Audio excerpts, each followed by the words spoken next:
Oke. Oke, kita sekarang akan belajar tentang Menkyu chapter 23, Measuring a Nation Income atau penghitungan pendapatan nasional. Ini materi kelas 2 SMA, harusnya aman. Kita agak cepat aja deh. Gitu. Ini eh, bab pertama di buku makro. Jadi ini dasar dari ilmu makro. Jadi makro itu the study of economy as a whole. Kalau ekonomi mikro kan cuma mempelajari tentang perilaku individu, baik itu individu sebagai konsumen maupun produsen. Kalau di makro kita mempelajari tentang kondisi ekonomi secara luas, yaitu dalam skop satu negara atau bahkan sedunia gitu. Nah, kita akan mulai dengan penghitungan income dan expenditure. Ini dinamakan GDP. GDP itu total income atau total expenditure dari satu negara. Kalau di satu negara itu, kalau untuk penghitungan GDP, income dan expenditure itu sama. Karena ya ini, every dollar a buyer spends is a dollar income of the seller. Jadi setiap $1 expenditure itu akan masuk jadi $1 income. Itu. Jadi mau pakai penghitungan yang manapun, ya GDP ya itu sama. Ada circular flow diagram, itu depiction of the economy, illustrate GDP as a spending, revenue, factor, payment, and income. Jadi ada circular flow diagram yang dia menunjukkan eh, kegiatan ekonomi di satu negara. Ini ada household atau rumah tangga konsumen dan firm atau rumah tangga produsen. Nah, bentuknya kayak gini. Ini yang circular flow diagram yang dua sektor. Jadi hanya ada household dan firm. Di sini kita bisa lihat ada dua pasar. Ada markets for goods and services, ada markets for factor of production. Markets for goods and services ini pasar barang dan jasa atau pasar output. Di pasar output, apa yang terjadi? Kita lihat yang eh, dari sini deh. Firm menjual barang dan jasa, ya kan? Lalu barang dan jasa diterima oleh household. Nah, untuk sebagai balas jasanya, householdnya membayar barang itu dan masuk ke revenue-nya firm. Itu. Kalau di market of factor market for factor of production itu faktor produksi itu pasar input. Di pasar input household memberikan labor, land, capital. Jadi faktor-faktor produksi itu kan dari rumah tangga konsumen diberikan ke firm dan firm memberikan balas jasa berupa wage, rent, sama profit. Nah, itu menjadi income. Ini circular flow diagram yang dua sektor. Nanti yang ada sektor pemerintah dan sektor eh, apa? Sektor masyarakat luar negeri nanti dipelajari di eh, bab 32 ekonomi terbuka, 31 dan 32. Nah, ini apa yang nggak ada di diagram itu? Itu tadi government, financial system, sama foreign sector. Kalau government itu nanti hubungannya sama tax dan juga barang dan jasa, pajak dan juga barang dan jasa. Kalau financial system nanti kita akan bicara tentang pasar dana pinjaman atau eh, market market for loanable funds. Jadi nanti nanti akan kita pelajari tentang pasar dana pinjaman. Lalu juga ada foreign sector atau masyarakat luar negeri itu juga nggak dipelajari di diagram yang tadi. GDP itu apa? GDP itu market value of all final goods and services produced within a country in a given period of time. GDP itu yang pertama market value. Market value ini berarti eh, barang-barang yang bisa dinilai dengan harga pasar.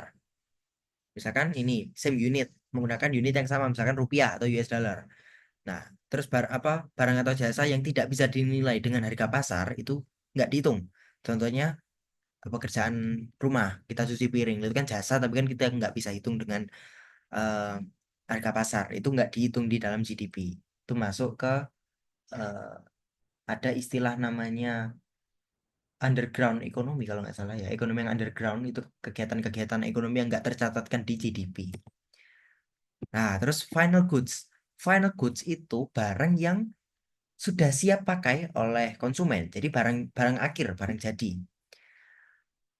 Jadi kalau ada intermediate goods itu barang setengah jadi itu tidak dihitung. Kenapa? Karena di barang final goods itu sudah termasuk value dari intermediate goods. Contoh, ada tepung nih. Tepung ini dibeli oleh produsen produsen roti, terus jadi roti. Lah, kalau kita hitung tepung dan roti kan jadi double counting namanya. Maka kita hitung barang akhirnya aja berupa roti. Kenapa? Nilai dari roti itu sudah include nilai dari tepung gitu. Goods and services, goods itu tangible goods, jadi barang yang bisa dipegang, sama intangible services yang nggak terlihat gitu. Produced. GDP includes currently produced goods, not goods produced in the past. Jadi GDP itu ya barang yang diproduksi saat itu, bukan yang diproduksi zaman dulu kala gitu. Within a country berarti pokoknya dalam satu negara, dalam wilayah jurisdiction satu negara. Entah itu yang bikin orang orang lokal atau orang luar negeri, pokoknya dalam batas negara itu. In a given period of time. Dia di waktu tertentu bisa setahun atau a quarter, tiga bulan. Itu, oke, komponen GDP. Ini penghitungan eh, expenditure.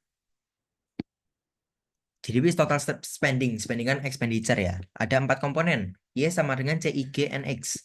Y ini, Y itu pasti melambangkan pendapatan. Kalau di ekonomi makro, Y itu melambangkan pendapatan.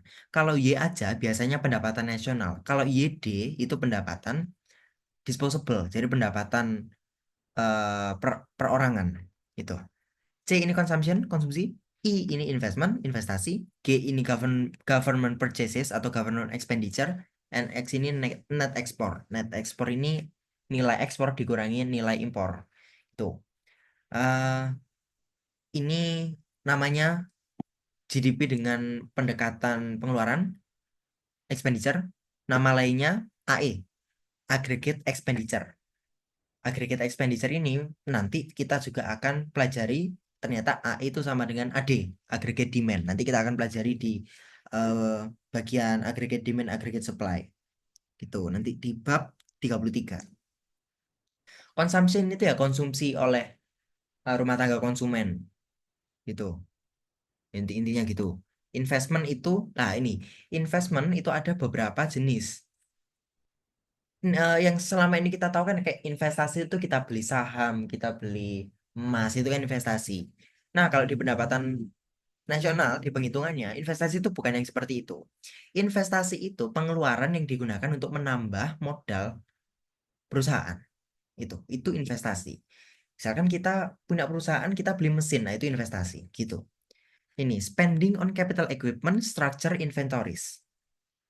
Capital equipment itu ya barang modal, structure itu bangunan, bangunan untuk produksi, sama inventory. Inventory ini apa? Inventory itu barang yang sudah diproduksi tapi belum dijual. Jadi kan kita tahu tadi, eh, misalkan yang tadi itu roti itu, kita produksi roti, tapi roti itu belum terjual. Kalau roti itu terjual kan bisa masuk ke komponen consumption, ya kan? Nah, kalau belum terjual gimana? Masuk komponen investment karena dia nambah inventory gitu. Jadi barang yang udah diproduksi tapi belum dijual itu masuknya ke komponen investment. Ini investment does not mean the purchase of financial assets like stocks and bonds. Jadi investment di sini bukan berarti beli aset finansial kayak stok dan saham dan obligasi, itu bukan yang itu. Government spending atau government expenditure. Jadi ya spending yang dikeluarkan oleh government tidak termasuk transfer payment. Transfer payment ini apa? Transfer itu kan dari transfer payment itu pembayaran. Transfer payment itu pembayaran tunai cuma-cuma yang diberikan pemerintah ke masyarakat tanpa balas jasa dari masyarakat itu sendiri. Contohnya ini Social Security, kita udah pernah bahas di bab sebelumnya. Unemployment Insurance Benefits. Jadi eh, pokoknya kayak kalau gampangnya di sini BLT, bantuan langsung tunai, itu transfer payment. Nah, itu tidak masuk di GDP gitu. Nggak masuk di government spending karena spending yang ini hanya spending untuk purchase, bukan spending untuk bagi-bagi duit gitu. Ini net export itu nilai ekspor dikurangi impor. Udah gitu. Jadi Y, C, I, G, N, X. Ini bisa di skip. Coba kita lihat deh.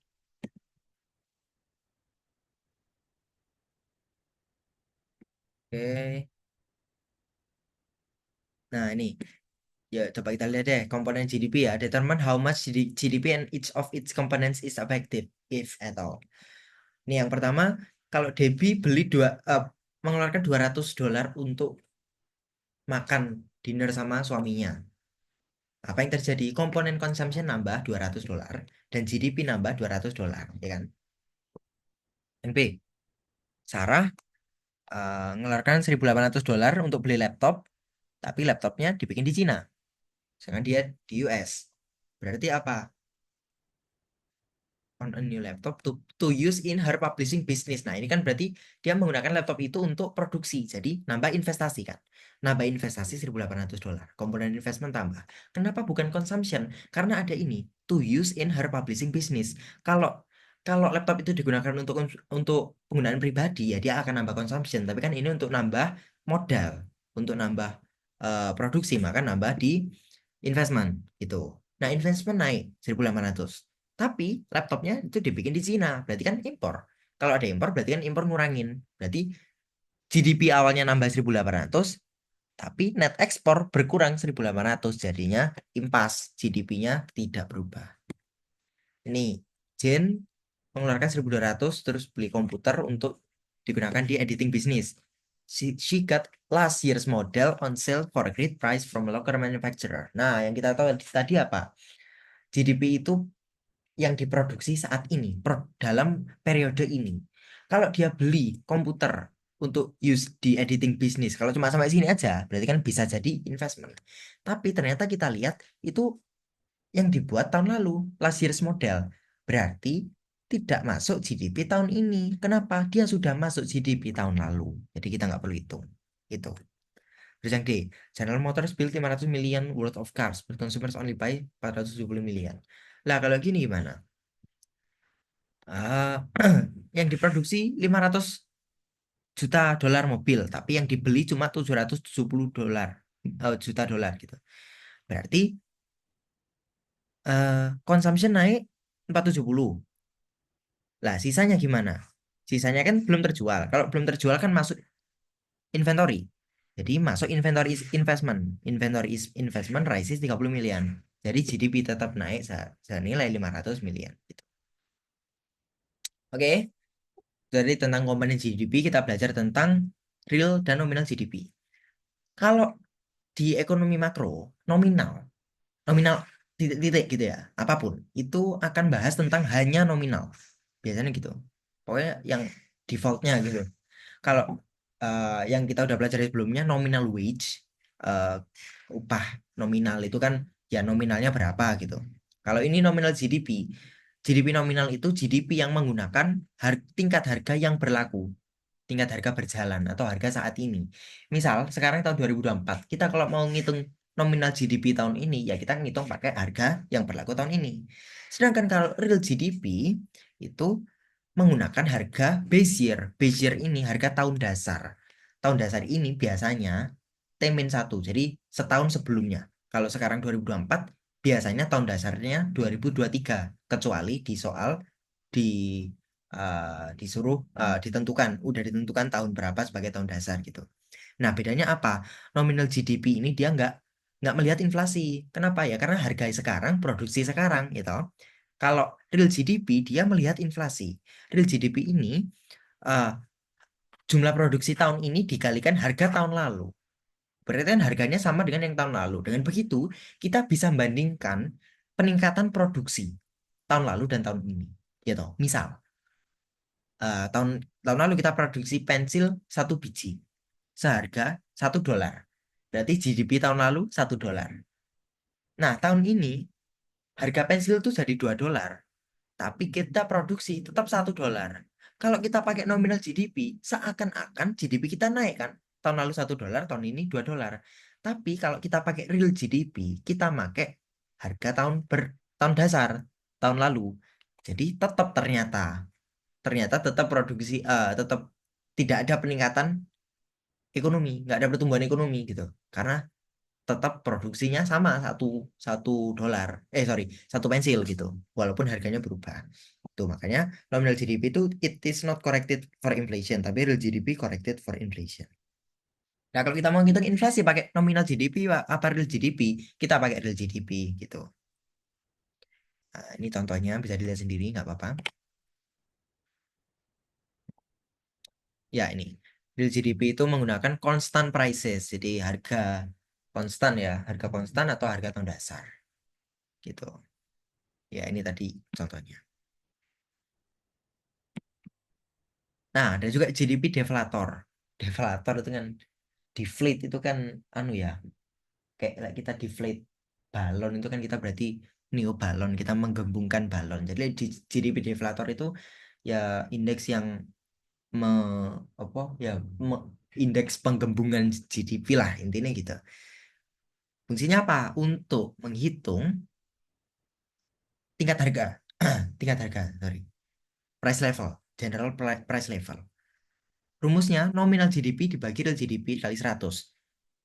Kenapa dikali 100? Ingat-ingat aja, pokoknya tiap kita ngitung indeks, kita kalikan dengan 100. Gitu. Biasanya indeks itu soalnya dikali 100. Jadi nominal GDP per real GDP dikali 100. Nah, GDP deflator ini kan dia ngitung price level. Price level itu apa sih? Ya inflasi itu. Jadi kalau price level tinggi ya kan berarti inflasi tinggi gitu. Tapi kita nggak bisa langsung ngitung. Setelah ketemu jadi GDP deflator langsung ketemu inflasi. Nggak gitu. GDP deflator hanya menghitung tingkat harga tahun itu. Nah, eh, kalau kita mau ngitung inflasi caranya gimana? Ya kita harus bandingkan GDP deflator tahun ini dan tahun lalu, ya kan? Nah, gitu. Berarti kita harus bandingkan GDP deflator yang tahun lalu dengan tahun ini. Ini contohnya. GDP deflator tadi kan eh, nominal GDP dibagi real GDP gitu. Nah, kalau tahun dasar kan pasti sama. Nominal dan real GDP-nya. Karena ya harganya tahun itu. Nominal maupun realnya ya tahun itu harganya. Maka kalau di tahun dasar pasti indeksnya 100. Nah, kalau di misalkan ini 2006 jadi 114,6, 2007 128,6. Karena ada kenaikan tuh, ini kan. Dari sini ke sini naik 14,6, dari sini ke sini naik berapa? 14. Tuh. Nah, ini bisa dicoba sendiri. Untuk ngitung inflasi, eh, mungkin nanti akan dipelajari ya di bab selanjutnya. Tapi caranya adalah GDP deflator tahun ini dikurangi GDP deflator tahun lalu per GDP deflator tahun lalu. Ya kayak ngitung inflasi biasanya gitu loh. Gitu. Ini bisa coba sendiri. Nah, GDP and economic well-being. Real GDP per capita is the main indicator of the average person standard of living. Real GDP per kapita itu indikator utama tentang standard of living, standar hidup seseorang. Ya kan, real GDP kan yang hubungannya dengan pertumbuhan ekonomi. Terus karena udah per kapita kan berarti terkait ya keseluruhan gitu kayak nggak cuma agregat tapi per orangnya. Tapi GDP itu bukan perfect, dia nggak perfect. Ada yang mengkritisi ini Robert Kennedy. Robert Kennedy itu adiknya John F. Kennedy. John F. Kennedy presiden US tuh. Nah, dia bilang gini, dia nggak GDP itu nggak menghitung standar hidup, health of our children, quality of their education, joy of their play. Ya kita nggak itu nggak menghitung kesejahteraan ya, nggak menghitung kesejahteraan. Dia nggak menghitung the beauty of our poetry, of the strength of our marriage. Dia nggak menghitung seni, seni itu kan nggak dihitung di situ karena dia nggak produksi barang, nggak produksi jasa gitu. The intelligence of our public debate, the integrity of our public officials. Nah, itu kan itu cuma GDP cuma mengukur produksi aja, nggak mengukur kualitas negara itu yang lainnya. It measures neither our courage nor our wisdom nor our devotion to our country. It measures everything in short except that which makes life worthwhile, and it can tell us everything about America except why we are proud that we are Americans gitu. Jadi intinya GDP itu cuma ngukur apa ya? Cuma ngukur ya kaitannya dengan ekonomi, bukan kehidupan masyarakat secara keseluruhan intinya gitu.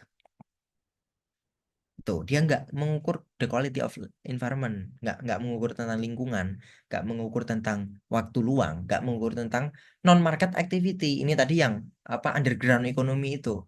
Jadi kayak kalau kita apa child care, the child care a parent provides. Oh, jadi kayak kalau orang tua kita misalkan eh, mengurus kita di rumah lah itu kan ada nilainya, tapi kan kita nggak nggak nggak nggak bisa ngukur itu di GDP karena itu bukan nggak terjadi di market gitu. Dan juga nggak does not value unequitable distribution of income. Nah, itu nggak di nggak dihitung. Pokoknya kalau satu negara produksinya banyak, wah deh dianggap sejahtera, padahal nggak juga. Contohnya di Indonesia ada ketimpangan toh, sangat sangat timpang. Misalkan Jakarta itu kontribusi GDP-nya banyak. Waktu itu berapa ya? 40% kalau nggak salah waktu bisnis case ke OSN dulu. 40%-an kalau nggak salah. Nah, sedangkan daerah-daerah lain yang tertinggal kan nggak segitu banyaknya. Padahal misalkan populasinya mirip atau eh, apa luas wilayahnya mirip gitu. Itu kan nggak dipertimbangkan di penghitungan GDP. Ya, tapi kenapa kita tetap menghitung GDP? Having a large GDP enables a country to afford better school, a cleaner environment, healthcare gitu. Jadi kalau GDP-nya tinggi, nah ya negara itu kan punya banyak duit intinya gitu. Mereka dengan GDP yang tinggi itu mereka bisa meningkatkan standar hidup masyarakatnya. Ya, tentu dengan campur tangan pemerintah gitu ya.